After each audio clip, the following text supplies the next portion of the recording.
Hey Christopher, I know you like the idea of getting a new pan, and I know I've told you never get something you have to spend a lot of time with.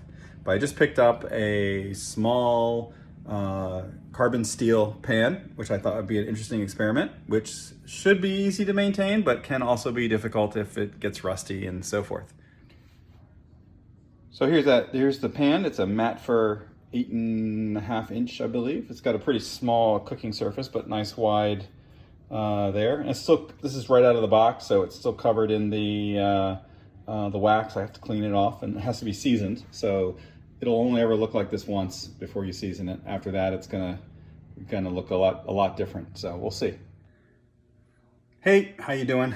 I just finished cleaning the protective coating off the pan, and let me tell you, the reviews are right. That stuff is on there good. And a couple tricks. I used Barkeeper's Friend. That seemed to work okay.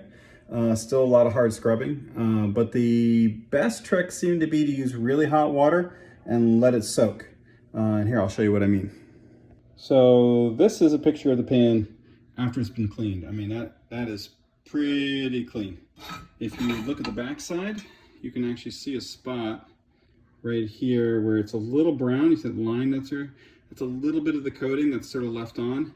And what I found is that when you dip it in hot water, and I use Sojo Rushi boiling water, but just boiling in a pot would be fine. And then you dip the pan in there, you'll see some of the coating will leach off into the water. So that actually really helped once I started doing that, and then it started to really come off. So when they say hot soapy water and a stiff brush, what they really mean is hot water, really hot water, and that will dissolve it. Okay, so now we got to move on to seasoning the pan. So that nice shiny clean surface, that will be the last time you ever see that. So what we got is the peels of 2 potatoes. I got 2/3 a cup of kosher salt, and 1/3 a cup of vegetable oil. And I just used this regular vegetable oil. I think you can use canola oil or grapeseed oil or anything else that you might have that's a regular neutral oil. And I guess we're going to mix this all together, and then we're going to saute it in there, and we'll move on from there. Okay, so I mixed it all together, and I'm going to basically just scoop in as much as I think I need. And it says to fry for 15 minutes, stirring constantly, and then to discard. Also, apparently it smokes quite a bit, so make sure you turn on your vent. So I put a little bit of oil in the pan just because I don't like turning on heat without a pan. And what I'm going to do is I'm going to turn this on to sort of to a low flame just to get it started. There's been a lot of people writing in the reviews about how their pans worked when they were doing the seasoning process. And I suspect that a lot of that has to do with heating it too fast, and that's something to keep in mind when you're using this pan. Another reason why this is probably not a great pan for college kids. Right, still heating up. We're going to make that a little hotter now. And while we're waiting for that to heat up, let's see if we can find the cat. Oh, there he is. What is he doing? So we got the oils heating up a little bit. So now we're just going to scoop out a little bit of the slop, and we're gonna put that in the oil mixture. We're supposed to do this twice, so if I don't have enough, I'll just simply peel another potato. All right, we are cooking ourselves some potato skins, and if the purpose of the pan was to cook salted potato skins, I'd say it's doing a pretty good job. What we're going to do is we're going to be constantly moving this throughout the next 15 minutes. So I guess you don't want it to burn on. You just want to coat the pan with oil, and I'll try to get it up the sides as I'm doing this. All right, we are 8 minutes in. The handle started getting hot, so I tried to put the silicone sleeve on it, and I guess maybe the rule of thumb is don't put it on while it's hot, because I can't get it on, I can't get it off. So we'll figure that out later. But the potatoes seem to be cooking. They actually kind of look like potatoes. I do have it on high. I don't have any noticeable warping, which is good. That was one of the things I was worried about in the reviews. but it's also not smoking. I was told that it was gonna like practically burst into flames, but we're only 8 minutes in. Maybe it's a minute 15. All right, we're at here about minute 13 or so. So we got about 3 minutes left, 2 minutes left. And you can see the potatoes have really sort of French fried down, maybe potato chips with lots of salt. You can actually see right there where it's starting to get some of that patina. Not yet really on the bottom, but it's definitely darkened. So, and I got another batch of salt mixture ready to go. All right, we're at 15 minutes. Echo stop.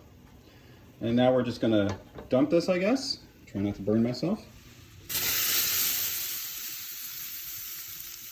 With the sink.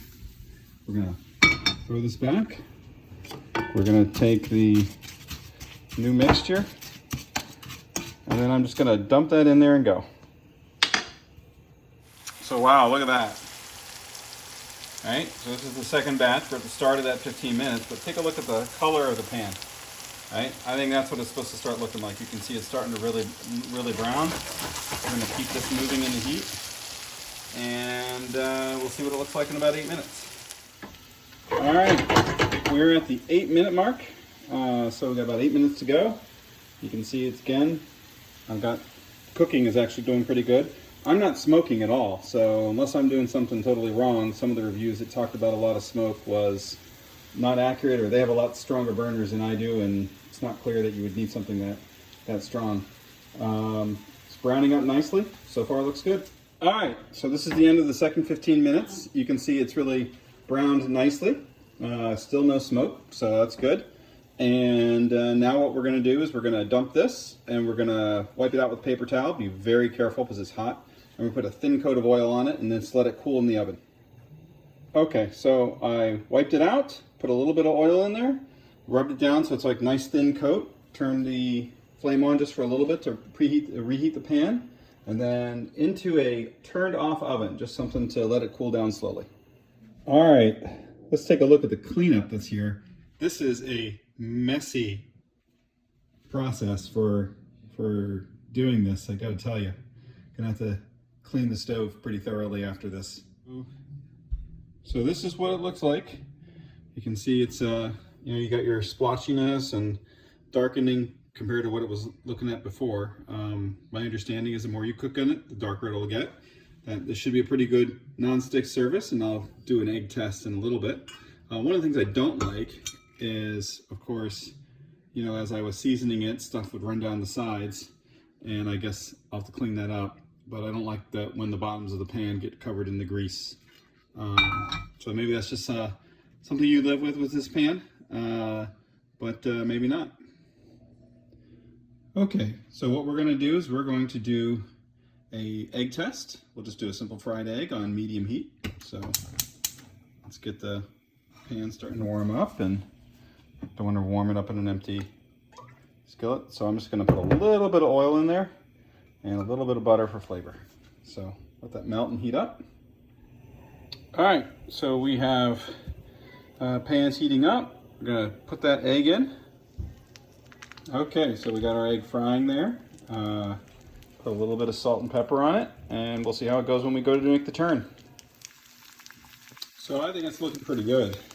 Even when I just jiggle it a little bit, it slides around.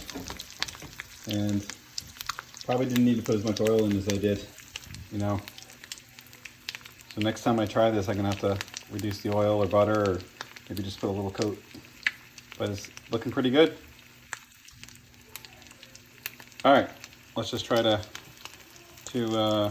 flip this. No problems. This is a non-stick pan. Well, Christopher, I hope you liked the review of the pan. To be honest, it's not a college pan. This is definitely not something that you should get. Maybe later when you have a little bit more patience in life. I'm actually not even sure I should have gotten it, but I've got it now, and I'll do my best to keep it running. And if a year from now it's a rusted piece of metal, then you know it wasn't good for me either. But the instructions were good. It looks like it seasoned up just the way it should. And the only difficulty with it was getting that coating off. And I think hot boiling water soak was probably the answer. Should have done that from the beginning. Oh, and one more thing, Christopher. Call your mother.